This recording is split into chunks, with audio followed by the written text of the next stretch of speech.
গালি দাও। ভালো করে শোনো, 1856 সালের আগে তুমি ফিঙ্গারপ্রিন্টের তত্ত্ব জানতে না, অথচ রব্বুল আলামিন 1000 বছর আগে সূরাতুল কিয়ামা এর 3 এবং 4 নাম্বার আয়াতে হাতের ফিঙ্গারপ্রিন্টের লুকায়িত তথ্য আল্লাহ ঢুকাই দিয়েছেন। আল্লাহু আকবার। রাহমাতুল্লাহি ওয়া বারাকাতুহু।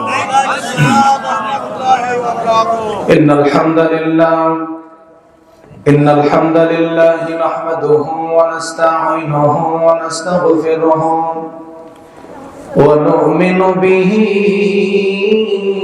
ونتوكل عليه ونعوذ بالله من شرور أنفسنا ومن سيئات أعمالنا من يهده الله فلا مضل له ومن يضلل فلا هادي له أي فلن تجد له وليا مرشدا ونشهد أن لا إله إلا الله وحده لا شريك له والذي لا ضد له ولا ند له لا مثل له ولا مثيل له ولا كفيل له لا شبه له ولا شبيه له لا ولد له ولا والد له وهو الواحد الفرد الصمد لم يلد ولم يولد ولم يكن له كفوا أحد ونشهد أن سيدنا ونبينا وبشيرنا ونذيرنا وطبيبنا وطبيب أرواحنا محمدا عبد الله ورسوله أرسله بالحق بشيرا ونذيرا وداعيا إلى الله بإذنه وسراجا منيرا أما بعد فقد قال الله تعالى في كلامه المجيد وفي فرقانه الحميد أعوذ بالله من الشيطان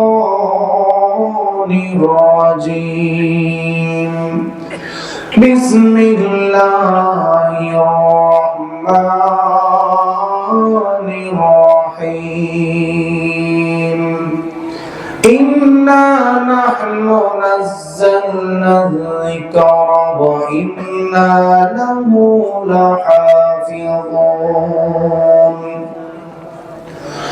وقال النبي صلى الله عليه وسلم يوشك أن يأتي على الناس زمان لا يبقى من الإسلام إلا اسمه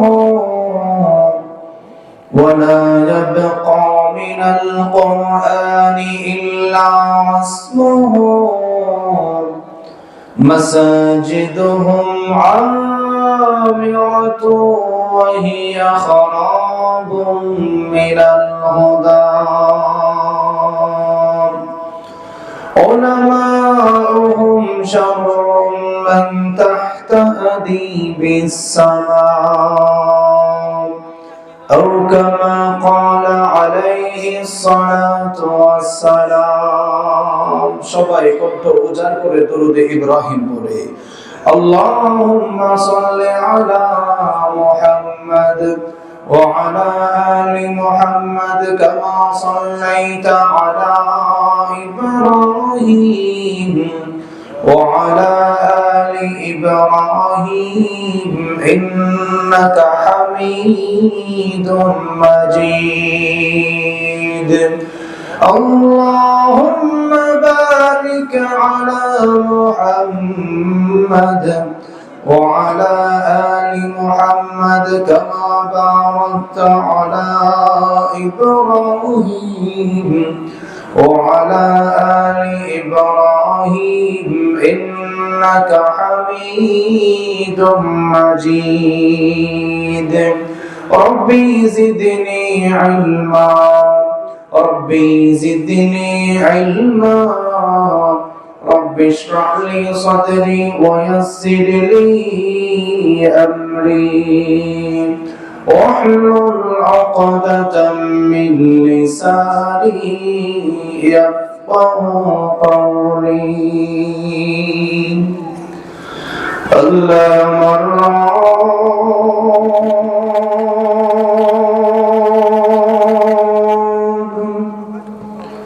এই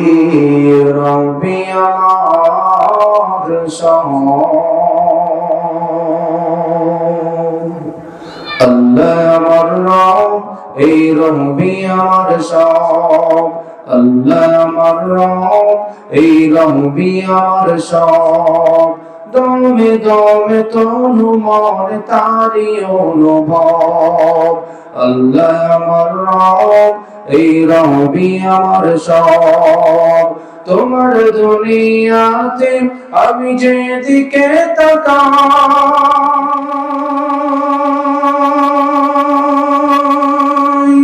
অতএনে আমাদের ডুবে আছি সবাই তোমার দুনিয়াতে আমি যেদিকে তাকাই অতএনে আমাদের ডুবে আছি সবাই পাখালির সুরে শুনি তাসবিহ কলরব তাসবিহ কলরব আল্লাহ আমার রব এই রবি আমার সব দমে দমে তনু মনে তারি অনুভব আলহামদুলিল্লাহ ঐতিহ্যবাহী যশোর সাতবাড়িয়া কুটিবাড়ি কওমি মাদ্রাসা মারকাজুল উলুম সাতবাড়িয়া কুটিবাড়ি কওমি মাদ্রাসা ও মসজিদের উদ্যোগে আয়োজিত তাফসীরুল কোরআন মাহফিলের সম্মানিত সভাপতি সাহেব, উপস্থিত আছেন আল্লাহর দ্বীন প্রিয়, কোরআন প্রিয়, ইসলাম প্রিয় যুবক ভাইরা, পর্দার অন্তরালের মা ও বোনেরা, আল্লাহ রাব্বুল আলামিন আমাদের যাদেরকে সমস্ত ফিতনা ফাসাদ থেকে বাছাই করে এই তাফসীর প্রোগ্রামে বসিয়েছেন, এজন্য আমরা সবাই খুশি না বেজার? আর জোরে বলেন খুশি না বেজার? কোন মানুষ চাইলে নিজের শক্তিতে এইরকম তাফসীর প্রোগ্রামে বসতে পারে না। আল্লাহ তাআলা যাদেরকে মহব্বত করেন, যাদেরকে ভালোবাসেন, যাদেরকে অনুগ্রহ করেন, আল্লাহ তাআলা তাদেরকে দিয়েই দ্বীনের কাজ বেশি করান, ঠিক কি না বলেন? রাসূল সাল্লাল্লাহু আলাইহি ওয়াসাল্লাম বলেন, ইন্না লিল্লাহি আহলাইনা মিনান নাস, সাহাবায়ে কেরাম নিশ্চয় দুনিয়াতে আল্লাহর পরিবার আছে। এক সাহাবী প্রশ্ন করেছিল, মান হুম ইয়া রাসূলুল্লাহ, আল্লাহর পরিবার কারা? আল্লাহর তো ওয়াইফ নেই, সন্তান নেই, আল্লাহর সাথে কারোর শরীক নাই, আল্লাহর পরিবার কারা? রাসূল সাল্লাল্লাহু আলাইহি ওয়াসাল্লাম বলেন, হুম আহলুল কুরআনি আহলুল্লাহি ওয়া খাসাতুহু, যারা দুনিয়ার মধ্যে কোরআনের সঙ্গে খাস তারা সবাই আল্লাহর পরিবার। সুবহানাল্লাহ বলেন। তাহলে বোঝা গেল এই ফিতনার সময়ে যারা গভীর রাত প্রায় 11টা বাজে এখানে বসেছেন, বাজারে ঘোরাফেরা না করে আমরা এই মুহূর্তে আল্লাহর পরিবারে পরিগণিত হতে পেরেছি। আমরা যারা আল্লাহর পরিবারে পরিগণিত হতে পেরেছি, কে কে খুশি? দুইটা হাত তুলে আল্লাহকে দেখায়। নারে তাকবীর, নারে তাকবীর। আল্লাহ তাআলা আমাদের সবাইকে কবুল করুন, আমিন। আমি আপনাদের সামনে কোরআনুল কারীমের 6236টা আয়াত থেকে একটি আয়াত তেলাওয়াত করেছি। রাসূল সাল্লাল্লাহু আলাইহি ওয়াসাল্লামের হাদিস মুবারক থেকে একটি হাদিস পাঠ করেছি। এই আয়াত এবং হাদিসকে সামনে রেখে through the lens of Sunnah and modern সায়েন্সের আলোকে কিছু কথা বলে বিদায় নেব ইনশাআল্লাহ। আচ্ছা সবাই বলেন তো দেখি, আল্লাহ তাআলা দুনিয়াতে মানুষদের হেদায়েতের জন্য একটি কিতাব নাযিল করেছেন, সেই কিতাবটির নাম কি? আর জোরে বলেন, আল কোরআন। বর্তমান গবেষণা অনুযায়ী দেখা যায় পৃথিবীর মধ্যে প্রায় 4500 প্রকারের ধর্ম আছে। কত প্রকারের? সবাই একটু জোরে বলেন। 4500 প্রকার। যেহেতু মাদ্রাসার প্রোগ্রাম, মাদ্রাসা শিক্ষার উপর কিছু কথা বলে বিদায় নিব। কারণ আমাদের সমাজের কিছু উচ্চশিক্ষিত মানুষ আছে, তারা মাদ্রাসা শিক্ষাকে ব্যাকডেটেড, মাদ্রাসাকে ব্যাঙ্গের ছাতা বলে গালি দেয়। এরকম কুলাঙ্গার আছে না নাই? ওলামায়ে কেরামদেরকে দেখলে নাক ছিটকায়, এরকম কুলাঙ্গার আছে না নাই? সারা পৃথিবীর গবেষণা অনুযায়ী দেখা যায় 4500 প্রকারের ধর্ম আছে। বলেন তো দেখি কত প্রকারের? 4500 প্রকারের ধর্ম আছে। আপনি মুসলিম হিসাবে রাসূলের হাদিস অনুযায়ী কুল্লু মাউলুদিন ইউলাদু আলাল ফিতরাতিল ইসলাম, জন্মগতভাবে আপনার ফ্যামিলির ব্যাকগ্রাউন্ড মুসলিম হওয়ার কারণে আপনি মুসলমান হয়েছেন। আপনার বাবা মুসলমান হওয়ার কারণে আপনি মুসলমান হয়েছেন। আপনার মা মুসলমান হওয়ার কারণে আপনি মুসলমান হয়েছেন। আপনার দাদা মুসলমান হওয়ার কারণে আপনি মুসলমান হয়েছেন। কিন্তু আপনি জানলে অবাক হবেন, পৃথিবীর অন্যান্য ধর্মের মানুষও সবাই নিজস্ব ধর্মের বই অনুযায়ী চলাফেরা করে। ঠিক তেমনি ভাবে দুনিয়ার মানুষ চলাফেরার ক্ষেত্রে বর্তমানে যেই জিনিসটা ছাড়া মানুষ অকেজু, সেই জিনিসটা হচ্ছে মোবাইল ফোন। ঠিক কিনা বলেন? মানুষ দুনিয়াতে চলতে গেলে মোবাইল ছাড়া চলতে পারে না। আপনি যখন আপনাদের কুটিবাড়ি এলাকা থেকে, সাতবাড়িয়া, যশোর থেকে, শহর থেকে মোবাইল কিনতে যাবেন, সেই মোবাইল কেনার সময় মোবাইলের মধ্যে একটি বই দেওয়া হয়, মোবাইলের সঙ্গে বক্স দেওয়া হয়। সেই বইয়ের মধ্যে লেখা থাকে মোবাইলের অমুক বাটনে ক্লিক করলে ফোন আসবে, অমুক বাটনে ক্লিক করলে ফোন যাবে, অমুক বাটনে ক্লিক করলে মোবাইল অন অফ হবে। ঠিক কিনা বলেন? আছে না নাই? বইয়ের মধ্যে লেখা থাকে কত ঘন্টা ব্যাটারি চার্জ দিলে ব্যাটারি ভালো থাকবে, বেশি দিলে ব্লাস্ট হবে। এরকম আছে না নাই? তাহলে বোঝা গেল দুনিয়ার মানুষের বানানো মোবাইল চালাতে গেলে যেই মানুষ বানাইছেন তার বই অনুযায়ী চলাফেরা করা লাগে। ঠিক তেমনি ভাবে আপনি যদি দুনিয়ার মধ্যে চলাফেরা করা অবস্থায় আল্লাহর কোরআন ছাড়া মানুষদের চলাচল সম্ভব না। ঠিক কিনা বলেন? প্রায় 4500 প্রকারের ধর্ম, 4500 প্রকার ধর্মের মানুষ অবশ্যই নিজস্ব কিতাব অনুযায়ী চলাফেরা করে। খ্রিস্টান ধর্মের মানুষ খ্রিস্টান ধর্মের বই অনুযায়ী চলাফেরা করে। ইহুদি ধর্মের মানুষ ইহুদি ধর্মের বই অনুযায়ী চলাফেরা করে। আপনাদের এলাকার হিন্দু ধর্মের মানুষ হিন্দু ধর্মের বই অনুযায়ী চলাফেরা করে। তাহলে বোঝা গেল প্রত্যেক ধর্মের মানুষ অবশ্যই নিজস্ব গাইডলাইন, নিজস্ব কিতাব অনুযায়ী চলাফেরা করে। ঠিক তেমনি ভাবে আপনি মুসলিম, আমি মুসলিম, অ্যাজ এ মুসলিম হিসাবে আমরা কোরআনকে মানি। আপনি জানলে অবাক হবেন, এই কোরআন এবং হাদিস রিসার্চ করে পৃথিবীর বড় বড় খ্রিস্টান, ইহুদিরা এখন দিনে দিনে মুসলিমদের ছায়াতলে চলে আসছেন। আল্লাহু আকবার বলেন। কোরআন রিসার্চ করে, আমরা কোরআন রিসার্চ করি না।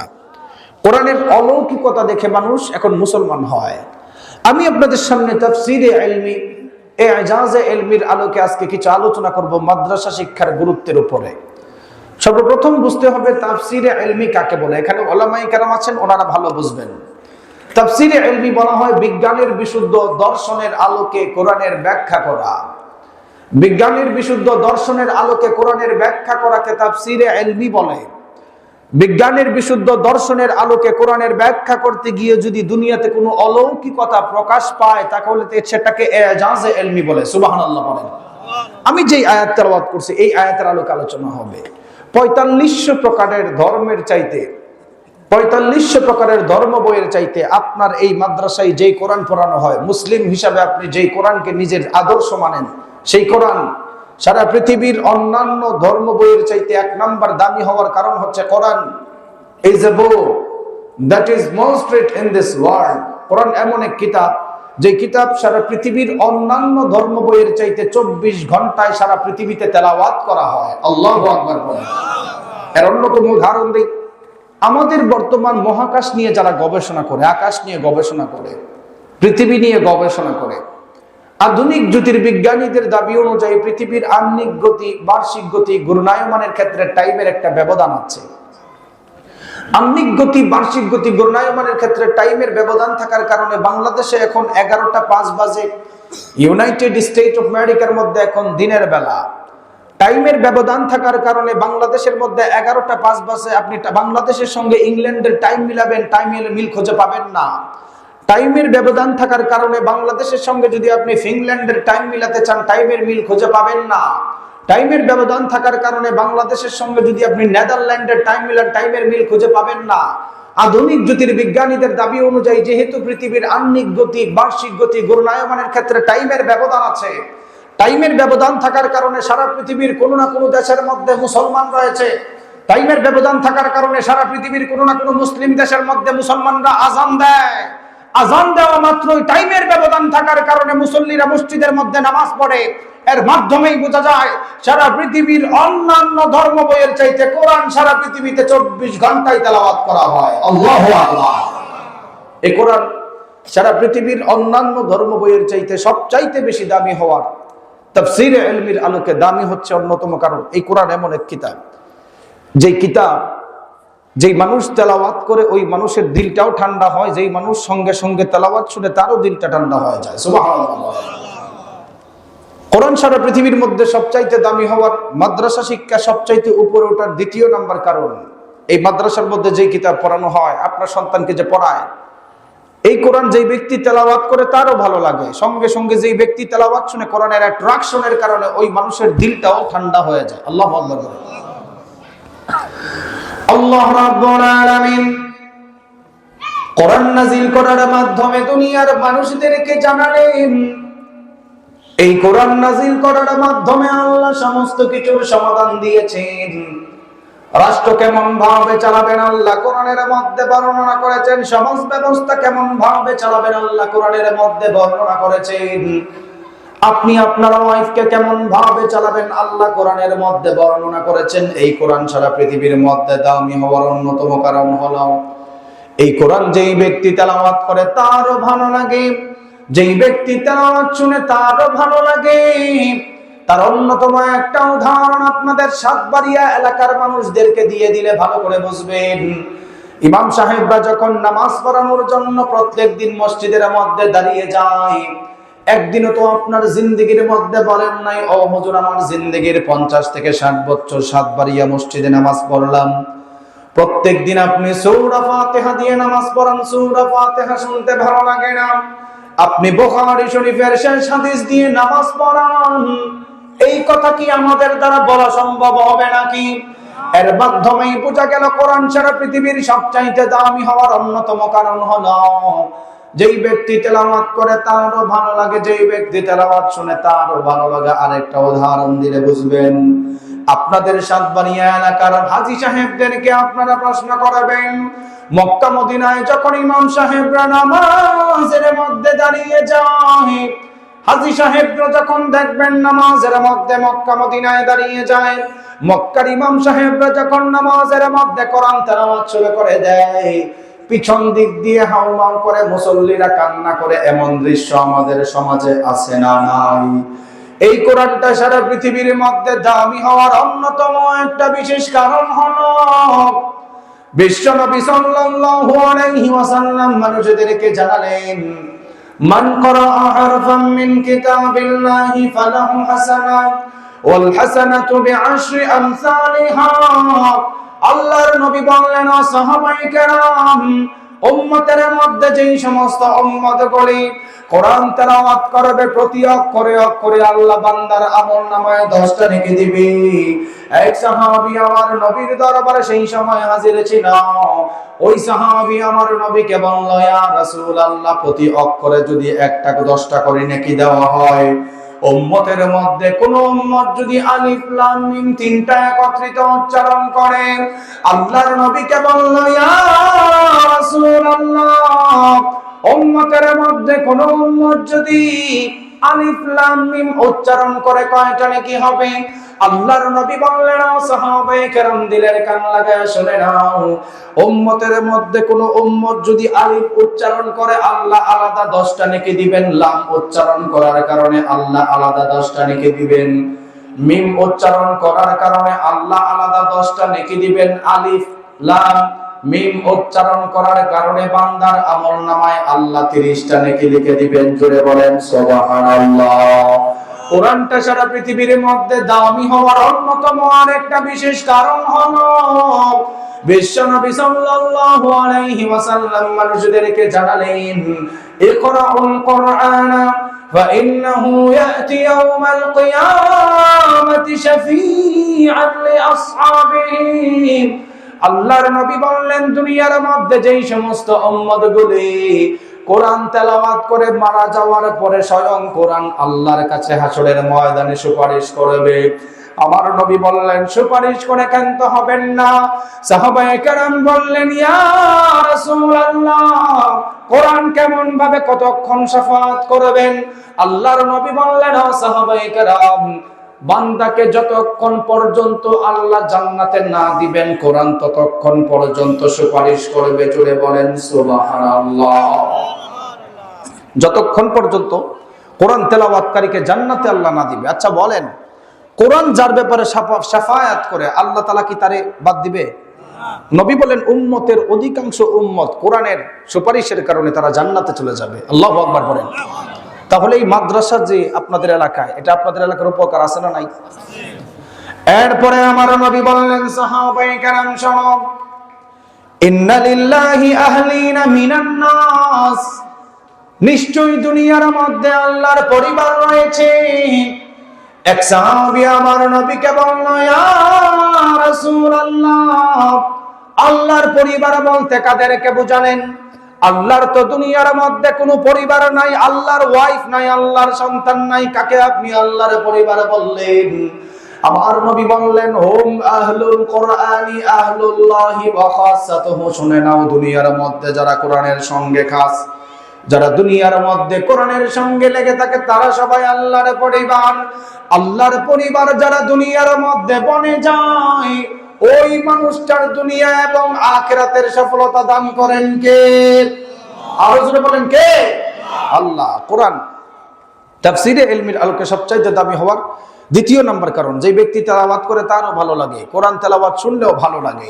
কোরআন তাফসীরে ইলমি ইজাজে ইলমির আলোকে সবচাইতে দামি হওয়ার তৃতীয় নম্বর কারণ হচ্ছে, there is no contradiction between the holy book Quran and science.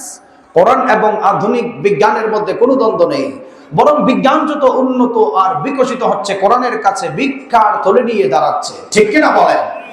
উদাহরণ দিই আপনাদেরকে, how the universe was created, এই আসমান, জমিন, গ্যালাক্সি, নেহারিকা পুঞ্জ যে জমিনে বসে আছেন, কিভাবে তৈরি হলো? আমাদের সমাজের উচ্চ শিক্ষিত মানুষরা বিগ ব্যাং থিওরির ইতিহাস জেনেছেন স্টিফেন হকিং এর একটি লেখা বই থেকে, a brief history of time from big bang two black hole. Stephen Hawking মানুষদেরকে জানিয়েছেন পৃথিবীর সমস্ত কিছু একটা গ্যাসীয় কণার মতো ছিল, একত্রিত ছিল। কোনো একটি বিরাট ব্লাস্ট হওয়ার কারণে আসমান জমিন আলাদা আলাদা সেপারেট হয়েছে। কিন্তু আপনি জানলে অবাক হবেন, সাতবাড়িয়া মাদ্রাসায় যেই কোরআন পড়া হয়, যেই কোরআন আপনার সন্তানকে শিক্ষা দেওয়া হয়, আল্লাহ রাব্বুল আলামিন ১৫০০ বছর আগে কোরআনুল কারীমের মধ্যে বিগ ব্যাং থিওরি তথা পৃথিবী সৃষ্টির ইতিহাসের কথাও আল্লাহ তুলে দিয়েছেন। সুবহানাল্লাহ। আল্লাহ রাব্বুল আলামিন কোরআন নাযিল করার মাধ্যমে সমস্ত কিছুর সমাধান দিয়েছেন। তার অন্যতম আরেকটা উদাহরণ দিলে আপনারা দিলের কান লাগায় শুনলে ভালো করে বুঝতে পারবেন। বিজ্ঞান উন্নত হওয়ার কারণে যারা কোরআনকে ব্যাকডেটেড কিতাব বলে গালি দেন, বিজ্ঞান শিক্ষার কারণে যারা মাদ্রাসা শিক্ষাকে ব্যঙ্গের ছাতা বলে গালি দেন, ভালো করে শুনে নেন। বিজ্ঞান উন্নত হওয়ার কারণে মাত্র কয়েকশো বছর আগে পৃথিবী সৃষ্টির ইতিহাস জেনেছেন, বিগ ব্যাং থিওরির কথা জেনেছেন। অথচ রব্বুল আলামিন ১৫০০ বছর আগে সূরাতুল আম্বিয়া এর ৩০ নম্বর আয়াতে আল্লাহ তাআলা বিগ ব্যাং থিওরির কথা মানুষদেরকে তুলে ধরলেন। রব্বুল আলামিন সূরাতুল আম্বিয়া এর মধ্যে মানুষদেরকে জানানো, আওয়ালাম ইয়ারাল্লাযীনা কাফারু আন্নাস সামাওয়াতি ওয়াল আরদা কানাতা রাতকান ফাফাতাকনাহুমা। আল্লাহ রাব্বুল আলামিন এই আয়াতের মধ্যে আরো ক্লিয়ার করে জানিয়ে দিল, কাফির মুশরিকদেরকে আল্লাহ বললেন, তারা কি তাকায় দেখে না আসমান জমিন যখন একত্রিত ছিল? মুফাসসিরিনে কেরাম বলেন, কানা শাইআন ওয়াহিদাম মিন গাজ, আসমান জমিন একত্রিত ছিল আল্লাহর অর্ডারের কারণে, সবকিছু আলাদা আলাদা হয়েছে। জুড়ে বলেন সুবহানাল্লাহ। এই বিষয়টাকে বোঝানোর জন্য আরেকটা আয়াত দিয়ে প্রমাণ দেই। কোরআনুল কারীমের সূরাতুল হামিম আস-সাজদায়ের 11 নম্বর আয়াতে রব্বুল আলামিন দুনিয়ার মানুষদেরকে জানিয়ে দিল, সুম্মাস্তাওয়া ইলাস সামাই ওয়া হিয়া দুখানুন ফাকালা লাহা ওয়া লিল আরদি ইতিয়া তাওআন আও কারহা قالتا أتينا طائعين। আল্লাহ তাআলা আরো সুন্দর করে মানুষদেরকে জানালো। মুফাসসিরিনে কেরাম বলেন, কানা শাইআন ওয়াহিদাম মিন গাস, আসমান জমিন একত্রিত ছিল, এটা সত্য কথা। আল্লাহর অর্ডারের কারণে আলাদা হয়েছেন। আল্লাহু আকবার। এটাই বিজ্ঞান, বিগ ব্যাং থিওরির আলোকে কয়েকশো বছর আগে মানুষদেরকে জানাইছেন। এই সাতবাড়িয়া মাদ্রাসায় সেই সায়েন্সের কিতাব পড়ানো হয়। আল্লাহু আকবার পড়বেন না? আপনাদের এখানে কিছু মানুষ বলবে, হুজুর বিজ্ঞান উন্নত করছে, কোরআনের সাথে মিলায় আপনি বলে গেছেন। আপনারা এমন কিছু বলেন, এই পৃথিবীর মধ্যে ওলামায়ে কেরামদের অবদান কি জানার দরকার আছে না নাই? অনেকে বলতে পারে যে বিজ্ঞান উন্নত হওয়ার কারণে কোরআনের সঙ্গে মিলাইয়া বিগ ব্যাং থিওরির কথা, প্যারাডাইস ফসিলের কথা, আরো কিছু বলতেছেন। আপনি বলেন তো দেখি, আপনাদের হুজুররা পৃথিবীর জন্য কি করছে জানার দরকার আছে না নাই? দুইটা হাত তুলে দিতে কষ্ট করে সবাই তুলেন। ঘুমিয়ে গিয়েছেন আপনারা?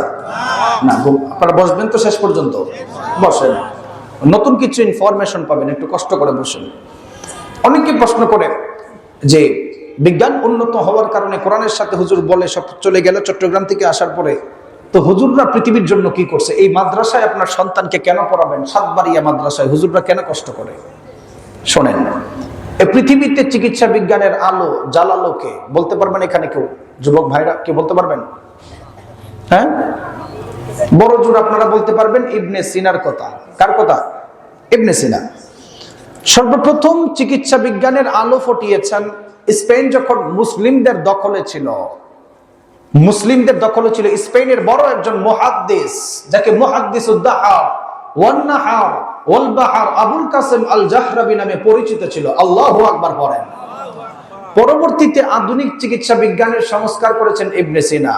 পৃথিবীতে সর্বপ্রথম মনে করেন কাগজ সাদা তৈরি হয়েছে, তারপর এটাকে কালার করছেন ইবনে সিনা। চিকিৎসা বিজ্ঞান সর্বপ্রথম স্ট্রাকচার ছিল এরকম, ইবনে সিনা এটাকে আধুনিকতা তৈরি করছেন। শোনেন ওলামায়ে কেরাম পৃথিবীর জন্য কি করছে।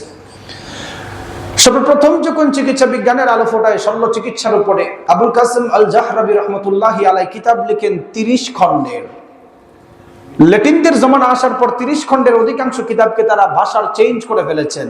আপনি জানলে অবাক হবেন, বাংলাদেশের অধিকাংশ ডক্টর সাহেব বাহিরের দেশে যখন এমবিবিএস, এফআরসিএস, এফসিপিএস এর ডক্টরেট আনতে যায়, আবুল কাসেম আল জাহরাবি রহমতুল্লাহ আলাইহি মুসলিম বিজ্ঞানীর লেখা থিসিস পরেই ডক্টর হতে হয়। আল্লাহু আকবার বলেন। উনি সর্বপ্রথম 30 খণ্ডের কিতাব লিখেছেন। দাঁতের ট্রিটমেন্টের উপর 250 যন্ত্র বানিয়েছেন। উনি সর্বপ্রথম প্রেসক্রিপশন দিয়েছেন বিসমিল্লাহ দিয়ে। কি দিয়ে বলেন তো দেখি? সবাই বলতে পারেন না? কি দিয়ে? এই পোস্টারেও দেখবেন বিসমিল্লাহ আছে না নাই? আছে। ল্যাটিনদের জমানা আসার পর মুসলিম সভ্যতা যখন একটু ডাউন হয়ে যায়, ল্যাটিনদের কাজ ছিল মুসলিম সভ্যতাকে চুরি করে তাদের নিজের নামে কিতাব লেখা। অধিকাংশ আরবি কিতাবগুলিকে ল্যাটিনরা নিজস্ব ল্যাটিন ভাষায় রূপান্তরিত করেছেন। মুসলিম বিজ্ঞানী যখন বিসমিল্লাহ দিয়ে প্রেসক্রিপশন দিতেন, ল্যাটিনরা এটাকে বিসমিল্লাহ বাদ দিয়ে প্রেসক্রিপশনের কর্নারের মধ্যে RX লিখেছেন। আপনারা দেখেছেন কিনা? হ্যাঁ, কেউ দেখে নাই। আপনি আপনার সিভিলাইজেশন, আপনার সভ্যতা সম্পর্কে আপনার ধারণা নাই, এই যে উনি মাথা নাড়াচ্ছে, উনি দেখছে। আজকে সবাই বাড়িতে যাবেন, যাওয়ার পর প্রেসক্রিপশন খুলবেন, খুলে দেখবেন কর্নারের মধ্যে RX লেখা আছে। আপনি কোনোদিন প্রশ্ন করেন নাই, হুজুর আমার ব্রেইনে আল্লাহ তাআলা 86 বিলিয়ন নিউরন দিয়েছেন, মাথা গরম আছে না নাই? আমাদের বাঙালি জাতির মাথা গরম হলে ঘুষি দিয়ে দাঁত ফলায় দেয়। হ্যাঁ, মাথা গরম আছে? আচ্ছা, মাথার ব্যথার ওষুধের জন্য হসপিটালে যান, ডক্টর সাহেব প্রেসক্রিপশন লিখে। কোমর ব্যথার ওষুধের জন্য হসপিটালে যান, ডক্টর সাহেব ঔষধ লেখে। হাঁটুর ব্যথার ওষুধের জন্য যান, ডক্টর সাহেব ঔষধ লেখে। আপনি কি কোনোদিন প্রশ্ন করছেন, হুজুর মাথার ব্যথার ওষুধ পেলাম, কোমরের ব্যথার ওষুধ পেলাম, চোখের ওষুধ পেলাম, পায়ের ব্যথার ওষুধ পেলাম, ব্রেইনের 86 বিলিয়ন নিউরন মাঝে মধ্যে একটু গরম হয়ে যায়, ওষুধ পেলাম। প্রেসক্রিপশনের যে কর্নারে RX লিখছেন, এটা কিসের ওষুধ? কোনোদিন প্রশ্ন করেছেন? কোনোদিন প্রশ্ন করেন নাই। আপনি আপনার সভ্যতা সম্পর্কে অজ্ঞ। আপনার পূর্বপুরুষ কি করছেন এটা আপনি জানেনই না। মুসলিমদের সভ্যতাকে ডুবানোর জন্য মাদ্রাসা শিক্ষা এবং মুসলিমদের ঐতিহ্যকে পিছনে ফেলানোর জন্য ল্যাটিনরা বিসমিল্লাহ বাদ দিয়ে আরএক্স লিখেছেন। আরএক্স এর দুইটা মিনিং, আপনারা তো গুগল শরীফ কি আল্লামা গুগল শরীফ না, সবাই গুগলে ব্যস্ত, গুগলে সার্চ করেন, এখানে বসে সার্চ করেন। আরএক্স এর দুইটা মিনিং, এক নম্বর মিনিং হচ্ছে এই নিন, দ্বিতীয় নম্বর মিনিং হচ্ছে, দুই নম্বর মিনিং ওই জমানার মিশরীয় গ্রিক দেবীর পূজা করা। নাউজুবিল্লাহ পড়বেন না? ল্যাটিনদের আকীদা ছিল ওই জমানার মিশরীয় গ্রিক দেবীর পূজা করা। তাদের আকীদা ছিল বছরে কেউ যদি একবার মিশরীয় গ্রিক দেবীর পূজা করে ওই মানুষ আর কখনো অসুস্থ হবে না। নাউজুবিল্লাহ পড়েন। আজকের এই সাতবাড়িয়া কোটিবাড়ি তাফসীর প্রোগ্রাম থেকে, মহিলা মাদ্রাসার প্রোগ্রাম থেকে আমাদের একটাই দাবি, আমাদের মুসলিম ডক্টর যখন বাহিরের দেশে এমবিবিএস, এফআরসিএস, এফসিপিএস এর ডক্টরেট করবে, আলহামদুলিল্লাহ আমার বাংলাদেশের গর্ব। আজকের কোটিবাড়ি কওমি মাদ্রাসার পক্ষ থেকে আমাদের একটাই দাবি, আমাদের মুসলিম ডক্টররা আমাদের মুসলমানদের ঐতিহ্যকে ফিরিয়ে আনার জন্য এই ইহুদি খ্রিস্টানদের চক্রান্ত, ল্যাটিনদের চক্রান্ত আরএক্স কে বাদ দিয়ে বিসমিল্লাহ দিয়ে প্রেসক্রিপশন লেখা চাই, ঠিক কি না বলেন? কোন হিন্দু ডক্টর কি দিয়ে প্রেসক্রিপশন দিল আমার গোনার টাইম নাই, কোন বৌদ্ধ ডক্টর কি দিয়ে প্রেসক্রিপশন দিল আমার দেখার টাইম নাই। আমার কথা হচ্ছে আমার মুসলিম ডক্টর আমাদের ঐতিহ্য, আমাদের পূর্বপুরুষ মুসলিম বিজ্ঞানীদের ঐতিহ্যকে ফিরিয়ে আনার জন্য অন্তত বিসমিল্লাহ দিয়ে প্রেসক্রিপশন দেওয়া চাই, ঠিক কিনা বলেন? ওলামায়ে কেরামদের অবদান আরো আসবে। কেন বললাম? there is no contradiction between the holy book Quran and science. কোরআন এবং আধুনিক বিজ্ঞানের মধ্যে কোনো দ্বন্দ্ব নেই। বিজ্ঞান উন্নত হয় কোরআনের কাছে ভিক্ষার থলি নেয়। আর অন্যতম আরেকটা প্রমাণ দেই, আমাদের দুই হাতে আঙ্গুল আছে কয়টা? আরো জোরে, হাত আছে কয়টা? আঙ্গুল আছে কয়টা?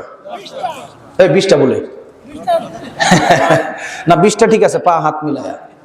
ফুটপ্রিন্ট আছে, টং প্রিন্ট আছে, বিভিন্ন ধরনের প্রিন্ট আছে। যাক, ওনার কথা ঠিক আছে, উনি আমাদের থেকে আপডেট। তো আঙ্গুল আছে 10টা নাকি? হাতের আঙ্গুল 10টা।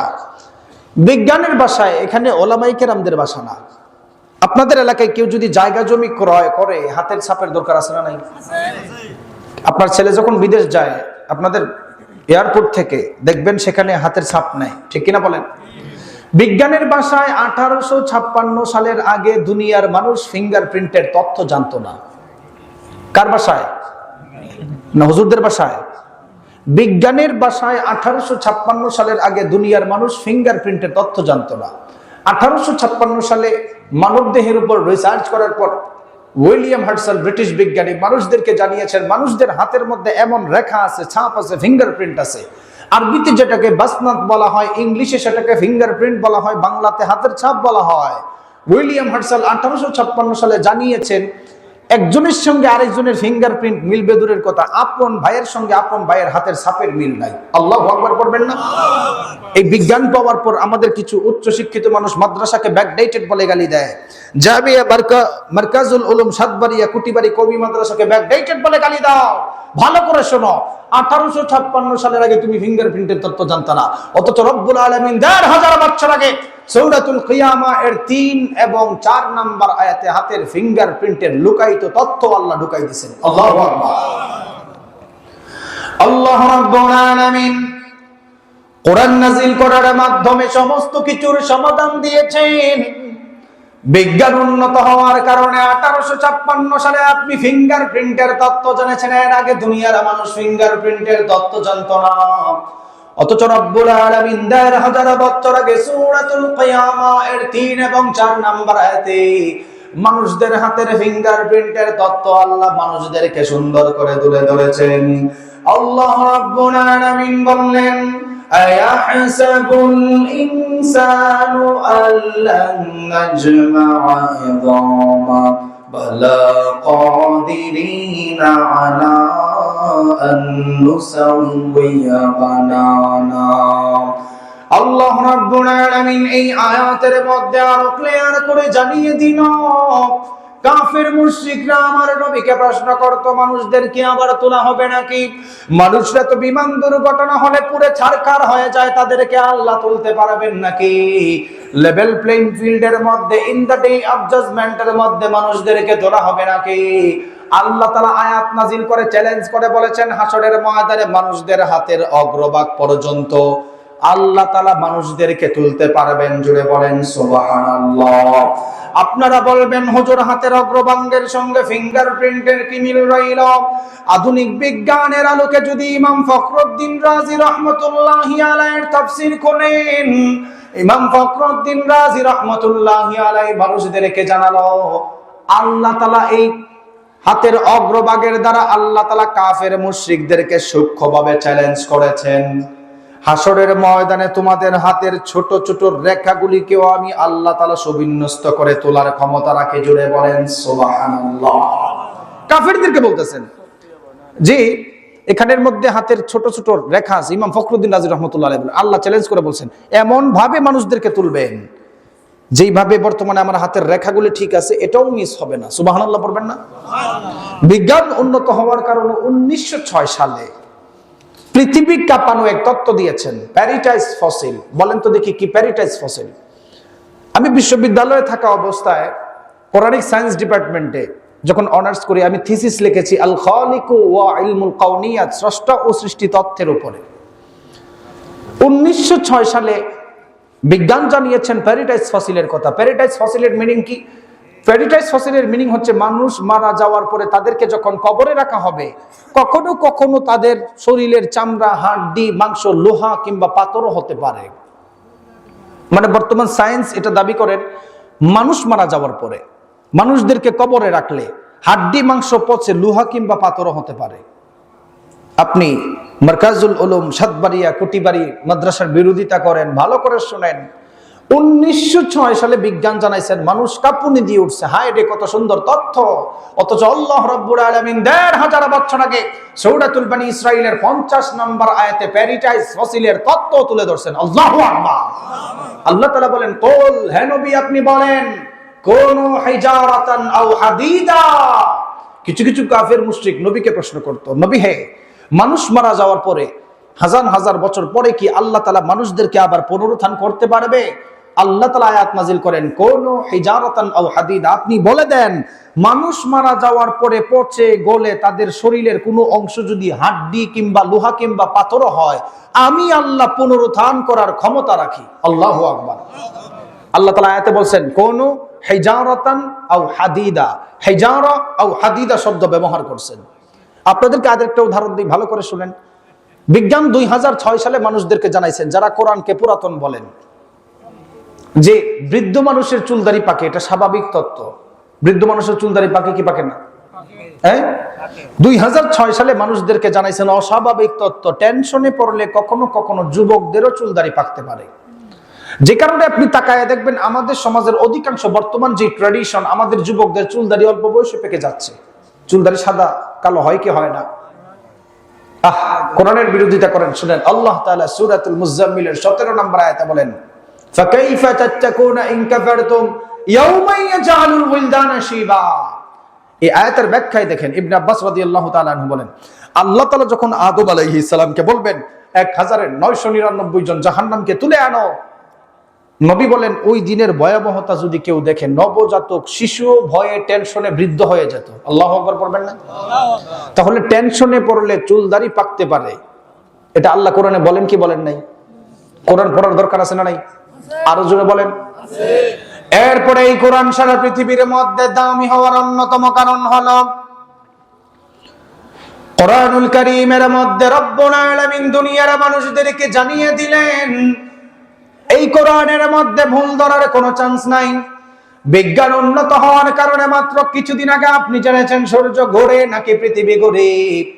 আপনি তাকায় দেখবেন আমাদের পূর্বের জমানার বিজ্ঞানী এবং বর্তমান সায়েন্সের মধ্যে এখনো অনেক দ্বন্দ্ব রয়েছে। কেউ কেউ বলে সূর্য ঘুরে, কেউ কেউ বলে পৃথিবী ঘুরে। আপনি জানলে অবাক হবেন রব্বুল আলামিন ১৫০০ বছর আগে সূর্য ঘুরে নাকি পৃথিবী ঘুরে এর সমাধান আল্লাহ মানুষদেরকে তুলে দিয়েছেন। জুড়ে বলেন সুবহানাল্লাহ। আল্লাহ রাব্বুল আলামিন কোরআনুল কারীমের বিজ্ঞানময় সূরা সূরাতুল ইয়াসিনের মধ্যে দুনিয়ার মানুষদেরকে জানিয়ে দিল ওয়াশ-শামসু তাজরি লিমুস্তাকাররিন লাহা যালিকা তাকদীরুল আজিজিল আলীম ওয়াল কমারা কদ্দারনাহু মানাজিলা حتى عاد كالعرجون القديم لا الشمس ينبغي لها أن تدرك القمر ولا الليل سابق النهار وكل في فلك يسبحون আল্লাহ রাব্বুল আলামিন এই আয়াতের মধ্যে আরো ১৫০০ বছর আগে ক্লিয়ার করে সমাধান দিয়েছেন। চন্দ্রকে চলার জন্য আল্লাহ আলাদা রাস্তা দিয়েছেন, সূর্যকে চলার জন্য আল্লাহ আলাদা রাস্তা দিয়েছেন। চন্দ্র কখনো সূর্যের রাস্তায় চলাফেরা করতে পারে না। দিন যেমন রাতের উপর কায়েম হতে পারে না, রাত যেমন দিনের উপর কায়েম হতে পারে না। আল্লাহ বললেন ওয়া কুল্লুম ফি ফালাকি ইয়াসবাহুন, সমস্ত কিছু তার আলাদা আলাদা গতিপথে চলাফেরা করে। সুবহানাল্লাহ। আয়াত থেকে আমরা প্রমাণ পেলাম সমস্ত কিছু তার আলাদা আলাদা গতিপথে চলাফেরা করে। এবার আসেন আল্লাহর নবীর হাদিস থেকে আমরা প্রমাণ নেই। বিশ্ব নবী সাল্লাল্লাহু আলাইহি ওয়াসাল্লাম আবু যরকে প্রশ্ন করলেন, ও আবু যর, সূর্য প্রত্যেকদিন পূর্ব দিক থেকে ঘুরে গিয়ে কোথাও উদয় হয়ে যায়, উধাও হয়ে যায়, তুমি আমাকে একটু সুন্দর করে বলো। আবু যর রাদিয়াল্লাহু তাআলা আনহু আমার নবীকে বলল, ইয়া রাসূলুল্লাহ, সূর্য প্রত্যেকদিন কোথায় যায় আমি ভালো জবাব দিতে পারবো না, আমার চাইতে ভালো জবাব আপনি দিতে পারবেন। আল্লাহর নবী বললেন, ও আবু যর, সূর্য প্রত্যেকদিন পূর্ব দিক থেকে ঘুরে গিয়ে পশ্চিম দিকে আল্লাহর কুদরতি পায়ে সিজদা দেয়। আল্লাহু আকবার। ঘুরে গিয়ে পশ্চিম দিকে আল্লাহর কুদরতি পায়ে সিজদা দেয়। সিজদা দিয়ে বসে থাকে না, বলে আল্লাহ আপনি আমাকে অনুমতি দেন আবার উঠি। আবু যর শোনো, সায়াতি আলা নাসি জামান, এমন জমানায় মানুষ উপনীত হবে যে জমানায় সূর্য ঘোরার অনুমতিও পাবে না, পশ্চিম দিকে কিয়ামতের আগে সূর্য উঠবে। আয়াত থেকে কি বুঝলেন? প্রত্যেক জিনিস তার আলাদা আলাদা রাস্তায় চলাফেরা করে। তাহলে বোঝা গেল মাদ্রাসা শিক্ষার গুরুত্ব আমাদের সমাজে আছে না নাই? আরো জোরে বলেন।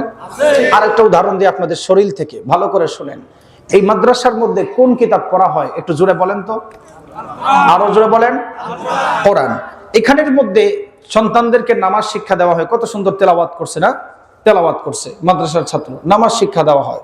আপনি তো একবারও চিন্তা করেন নাই, আপনি যে 5 ওয়াক্ত নামাজ পড়েন, আপনার এই 5 ওয়াক্ত নামাজ নিয়েও ইহুদি খ্রিস্টানরা প্রচুর পরিমাণ চক্রান্ত করে। আমাদের ব্রেইনে আল্লাহ 86 বিলিয়ন নিউরন দিয়েছেন। কত বিলিয়ন একটু জোরে বলেন? 86 বিলিয়ন। কেমনে বোঝায় 86 বিলিয়ন নিউরনের ইতিহাস? কোন মানুষ যদি 1 বিলিয়ন নিউরন প্রতি সেকেন্ডে একটা করে গণতে চায়, 1 বিলিয়ন নিউরন গণতে গেলে তার জিন্দেগি থেকে 32 বছর সময় লাগবে। কত বছর? হিসাব বুঝেন না এবার? 86 বিলিয়নের মধ্যে 1 বিলিয়ন যদি গণতে যান, প্রতি সেকেন্ডে যদি একটা করে নিউরন গণেন, 1 বিলিয়ন নিউরন গণতে গেলে 32 বছর সময় লাগবে। আল্লাহু আকবার। সবাই আমার সাথে বলেন, 1 2 3 4 5 6 7 8 9 10 সেকেন্ড গেল কি গেল না? এইভাবে যদি কোনো মানুষ 1 বিলিয়ন নিউরন প্রতি সেকেন্ডে গণতে যায়, একটা দুইটা করে, 1 বিলিয়ন নিউরন গণতে গেলে একটা মানুষের জিন্দেগি থেকে 32 বছর সময় লাগবে। আল্লাহু আকবার। কোনো মানুষ যদি 3 বিলিয়ন নিউরন গণতে যায়, প্রতি সেকেন্ডে একটা করে গণলে 3 বিলিয়ন নিউরন গণতে গেলে ওই মানুষের জিন্দেগি থেকে 96 বছর চলে যাবে।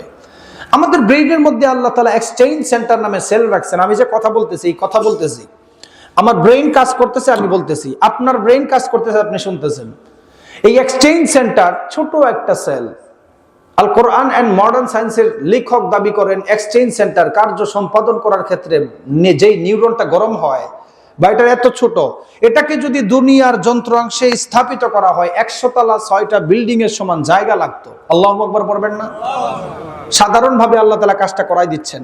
উনি দাবি করেন এটা ঠান্ডা করতে গেলে পানি লাগবে, পানি। পাকিস্তানের বিখ্যাত ডক্টর মাজেদ-জামান উসমানী বলেন, উনি ইউরোপের একটা ইউনিভার্সিটির মধ্যে ফিজিওথেরাপির উপর শিক্ষা নেওয়ার জন্য গিয়েছেন।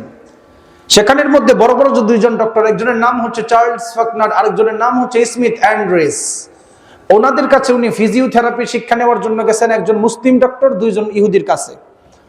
ইহুদি ডক্টররা মুসলিম ডক্টরের সামনে মানুষদের কাছে যখন কোমরের ব্যথা, মানুষরা যখন হার্টের ব্যথা, উচ্চ রক্তচাপ, কোমরের ব্যথা নিয়ে ইহুদি ডাক্তারদের কাছে যায়, ইহুদি ডাক্তাররা তাদেরকে মুসলিম ধর্মের নামাজের ব্যায়াম শিক্ষা দেয়। সুবহানাল্লাহ বলেন। আপনার সন্তানকে সেই নামাজ পড়ানো হয়। আল্লাহ বলেন ক্বাদ আফলাহাল মুমিনুন, successful indeed are the believers আল্লাযীনা হুম ফি সালাতিহিম খাশিউন। তোমরা খুশু খুজুর সাথে নামাজ পড়ো, দিলের স্থিরতা শরীরের স্থিরতা নিয়ে তোমরা নামাজ পড়ো। যেই ব্যক্তি দিলের স্থিরতা শরীরের স্থিরতা নিয়ে নামাজ পড়ে, ওই মানুষটাকে জান্নাতুল ফেরদাউসের ওয়াদা আল্লাহ তাআলা করছেন। আল্লাহু আকবার বলেন।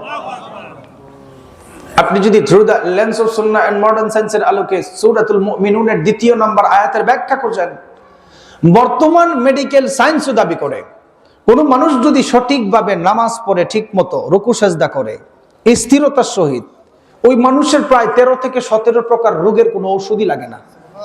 সুবহানাল্লাহ পড়বেন না? সেই নামাজ আপনাদের মা সন্তানদেরকে এখানে শিক্ষা দেওয়া হচ্ছে। আপনাদেরকে আরেকটা উদাহরণ দিই, মাদ্রাসা শিক্ষার দরকার আছে না নাই? কোরআন শিক্ষার দরকার আছে না নাই? আসলে অনেক রাতে উঠাই দিচ্ছেন তো আপনারা ঝিমাচ্ছেন, হ্যাঁ খারাপ লাগতেছে? আমি প্রায় 13-14 ঘন্টা জার্নি করে আসছি। আমি আসছি আরো আগেই, আপনাদের এখানে অনেক আগে আসছি, তো লেটে উঠছি। যারাই আছেন লেটে উঠাইছেন, যারাই আছেন বসেন, নতুন কিছু শোনেন। মাদ্রাসা শিক্ষা, কোরআন শিক্ষা, মসজিদ মাদ্রাসার কতটুকু গুরুত্ব আপনার জিন্দেগিতে, আধুনিক এক ব্যাখ্যা শিখেন। আমরা সবাই ওয়াজ শুনি অল্প আমলে নাজাতের জরিয়া হয়। ওয়াজ এরকম শুনছি না যে কম আমলে নাজাতের জরিয়া, আল্লাহ তাআলা ফাঁক খুঁজবেন বান্দাদেরকে জান্নাতে দেওয়ার জন্য। অল্প আমলে নাজাতের জরিয়া এর আধুনিক ব্যাখ্যা শুনেন। সবাই আর একটু কষ্ট করে 2টা হাত তুলেন, আর একটু কষ্ট করে তোলেন। আপনাদের ঘুমটা একটু সরাচ্ছি আর কি। ঘুম গেছে আপনাদের? না বলে কি কয়? হ্যাঁ, ঘুম যায় নাই? আচ্ছা, কালকে ঘুমায়, আজকে না। অল্প আমলে নাজাতের জরিয়ার আধুনিক ব্যাখ্যা শুনেন। আমরা সবাই ধরে নিলাম আমাদের জিন্দেগির এভারেজ বছর হচ্ছে 60 বছর। কত বছর? পিছনের বাইরে সহ বলেন 60 বছর। কোন মানুষ দুলনা থেকে মৃত্যু পর্যন্ত যদি হায়াত পায় 60 বছর, কোন মানুষ দুলনা থেকে মৃত্যু পর্যন্ত 60 বছর জিন্দেগিতে প্রত্যেক দিন যদি একটা কাজ কন্টিনিউ 1 ঘন্টা করে 60 বছর জিন্দেগি থেকে ওই মানুষটার হিসাব অনুযায়ী 2.5 বছর একটা কাজের পিছনে চলে যায়। এই হিসাব অনুযায়ী কোনো মানুষ যদি আধুনিক মেডিকেল সায়েন্সের দাবি অনুযায়ী সুস্থ থাকার জন্য 8 ঘন্টা ঘুমানোর প্রয়োজন, 60 বছর জিন্দেগিতে দুলনা থেকে মৃত্যু পর্যন্ত কেউ যদি 60 বছর জিন্দেগিতে প্রত্যেক দিন 8 ঘন্টা কন্টিনিউ ঘুমায়, ওই হিসাব অনুযায়ী ঘুমের পিছনে আমাদের 60 বছর জিন্দেগি থেকে 20 বছর ঘুমের পিছনে চলে গেল। কত বছর? কোন মানুষ দুনিয়াতে চলে, এই সাউন্ড একটু বাড়াই দেন, একটু ভলিউমটা একটু বাড়ান। কোন মানুষ দুলনা থেকে মৃত্যু পর্যন্ত 60 বছর জিন্দেগিতে চলাফেরা করার জন্য ন্যূনতম 6 ঘন্টা কাজ করার প্রয়োজন। ছোটবেলায় কেউ কাজ করে না, বোঝানোর জন্য বলতেছি। ছোট থেকে 60 বছর জিন্দেগি, দুলনা থেকে মৃত্যু পর্যন্ত কেউ যদি 60 বছর জিন্দেগিতে 6 ঘন্টা করে প্রত্যেক দিন কাজ করে, কাজের পিছনে হিসাব অনুযায়ী 15 বছর চলে গেল। 20 বছর ঘুমে নাই, 15 বছর কাজে নাই, কত বছর গেল? 35 বছর। কোন মানুষ দুলনা থেকে মৃত্যু পর্যন্ত 60 বছর জিন্দেগিতে ওযু গোসলের পিছনে যদি 2 ঘন্টা প্রত্যেক দিন কন্টিনিউ ব্যয় করে, 60 বছর জিন্দেগির মধ্যে 2 ঘন্টা প্রত্যেক দিন গোসল ওযুর পিছনে ব্যয় করার জন্য আরো 5 বছর নাই, 35 আর 5 কত? কোন মানুষ দুলনা থেকে মৃত্যু পর্যন্ত খাবার দাবার অন্য কিছুর জন্য আরো 2 ঘন্টা ব্যয় করলো, আরো 5 বছর নাই, আরো কত বছর গেল? 45 বছর। দুঃখজনক বিষয়, বাঙালি জাতি এমন আজাইরা জাতি, 1 কাপ চা খাইতে গেলে 3 ঘন্টা নাই, আর বাকি টাইম আছে মানুষের নামে গীবত গাওয়ার পিছনে। ঠিক কিনা বলেন? তাহলে বোঝা গেল এই 60 বছর জিন্দেগির মধ্যে 20 বছর ঘুমে নাই, 15 বছর কাজে নাই, 5 বছর খাবারে নাই, 5 বছর চা খাওয়াতে নাই, 5 বছর গোসলে নাই, 5 বছর ওযু ইস্তেনজায় নাই, আরো 5 বছর আছে মানুষের পিছনে খালি কুটনামি লাগানো। এই 60 বছর জিন্দেগি আমাদের বৃথা গেল। এই বৃথা জিন্দেগিকে কাজে লাগাতে গেলে আল্লাহর নবী বললেন, কোন মানুষের যদি আদর্শ যদি কোরআন হয়, কোন মানুষের আদর্শ যদি আল্লাহর নবীর আদর্শ হয়, 60 বছর জিন্দেগির বর্তমান আধুনিক ব্যাখ্যা শোনেন, আপনার জিন্দেগির আদর্শ যদি কোরআন হয়, নবীর হাদিস হয়, ওই মানুষের 20 বছর ঘুমটাও ইবাদতে পরিণত হবে। আল্লাহু আকবার। ওই মানুষের 15 বছর কাজের হিসাবটাও ইবাদতের খাতায় লেখা হবে। ওই মানুষটার 5 বছর যে খাবারে চলে গেল, মুমিনের খাবারও ইবাদত, ঘুমও ইবাদত, মুমিনের কাজও ইবাদত। আল্লাহু আকবার। তাহলে যারা মাদ্রাসার সঙ্গে আছে হালালভাবে সঠিকভাবে ইখলাসের সহিত, যারা মাদ্রাসার সঙ্গে আছে, মাদ্রাসায় পড়ায়, মাদ্রাসায় শিখতেছে, তাদের পুরো জিন্দেগিটাই তো কোরআন পড়তে পড়তে চলে যাচ্ছে। ঠিক কিনা? আপনি যদি 5 ওয়াক্ত নামাজ পড়তে গিয়ে 2 ঘন্টা সময় লাগে, হ্যাঁ, ধরে নিলাম 1 ঘন্টা লাগে 5 ওয়াক্ত নামাজ, জাস্ট ফরজ নামাজগুলো হিসাব করতেছি আপনাদেরকে। কোন মানুষ 60 বছর জিন্দেগিতে 1 ঘন্টা করে শুধু 5 ওয়াক্ত নামাজের ফরজ নামাজগুলো পড়ছে, অন্যান্য আমি বাদ দিলাম, আপাতত ফরজের হিসাব করি 1 ঘন্টা। 1 ঘন্টা 60 বছরে চলে গেলে কত বছর গেল? 2.5 বছর। 60 বছর জিন্দেগির মধ্যে মাত্র 2.5 বছর নামাজ পড়লে জান্নাতের ফয়সালা আল্লাহ দিবেন। আল্লাহু আকবার পড়বেন না? অল্প আমলের নাজাতের জরিয়ার ব্যাখ্যা এটাই। 60 বছর জিন্দেগিতে 2.5 বছর ন্যূনতম আপনাকে নামাজ পড়তে হবে। কত বছর? 60 বছর জিন্দেগির তুলনায় 2.5 বছর কম না?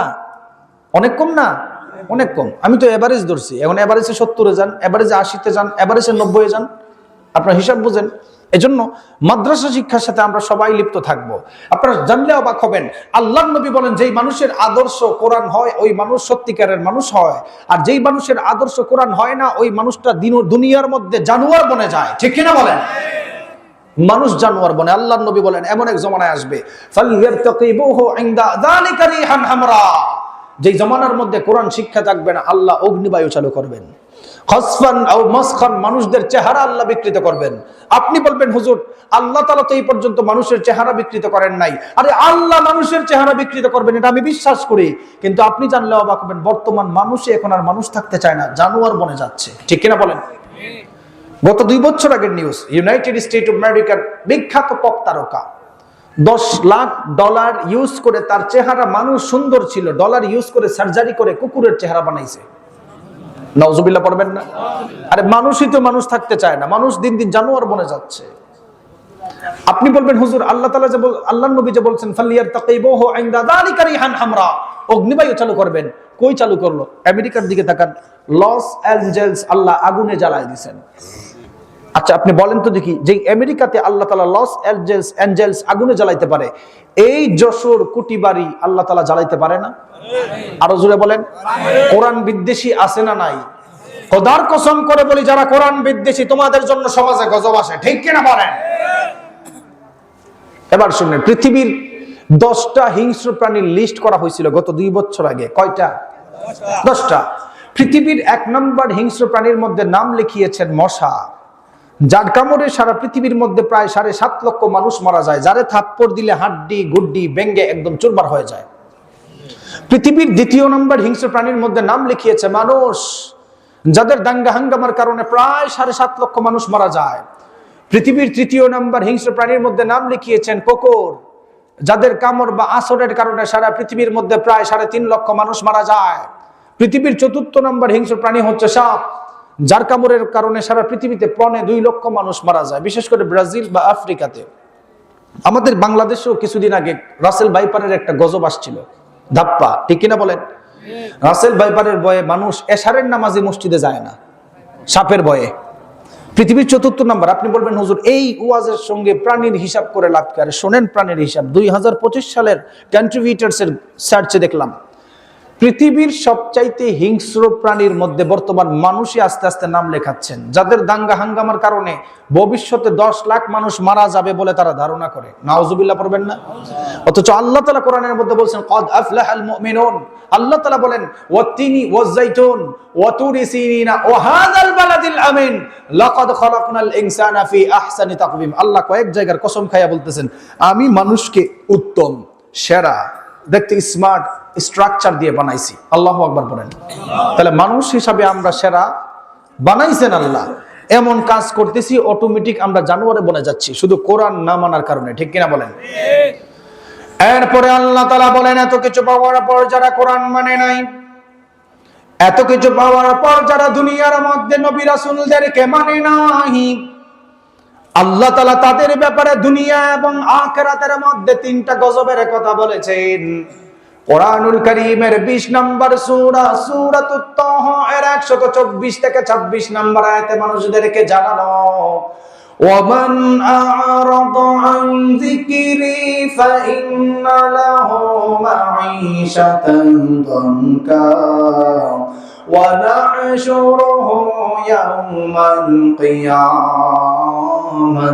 আ'মা ক্বালা রাব্বি লিমা হাশারতানি আ'মা ওয়া ক্বাদ কুনতু বাসীরা قال كذلك أتتك آياتنا فنسيتها وكذلك اليوم تنسى আল্লাহ রাব্বুল আলামিন এই আয়াতের মধ্যে আরো ক্লিয়ার করে জানালো যেই মানুষগুলি দুনিয়ার মধ্যে কোরআন পাওয়ার পর কোরআনকে মানে নাই, নবী রাসূলদের হাদিস পাওয়ার পর নবী রাসূলদেরকেও মানে নাই, আল্লাহ তাআলা ওই মানুষটাকে দুনিয়াতে শান্তি দিবেন না।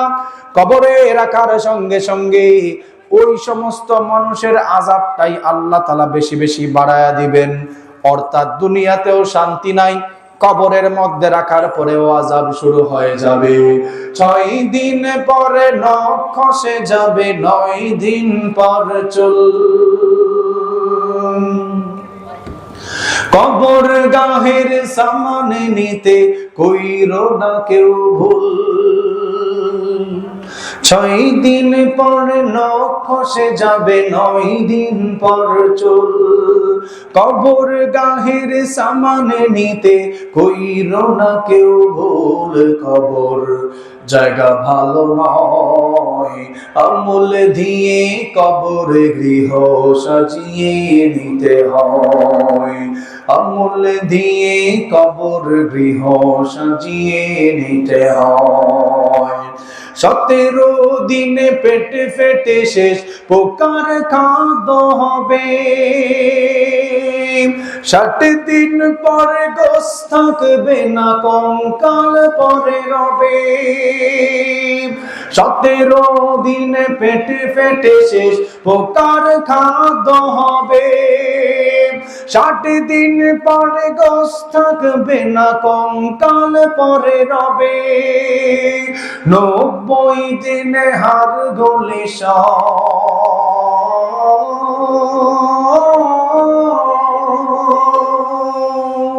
90 দিনে হাড় গুলি সব আলাদা হয়ে রয়। কবর জায়গা ভালো নয়, আমল দিয়ে কবর গৃহ সাজিয়ে নিতে হয়।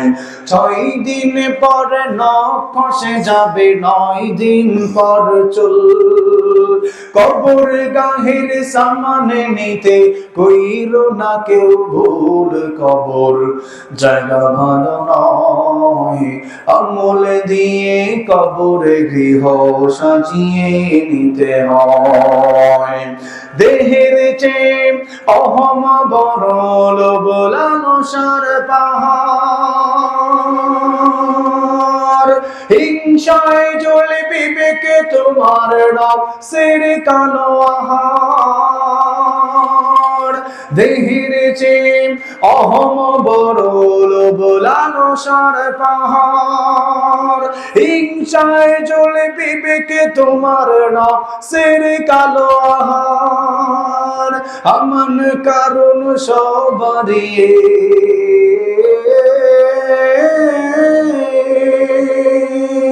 আমান কারণ সবারই পরিণতি পরিচয়। কবর জায়গা ভালো নয়, আমল দিয়ে কবরে গৃহ সাজিয়ে নিতে হয়।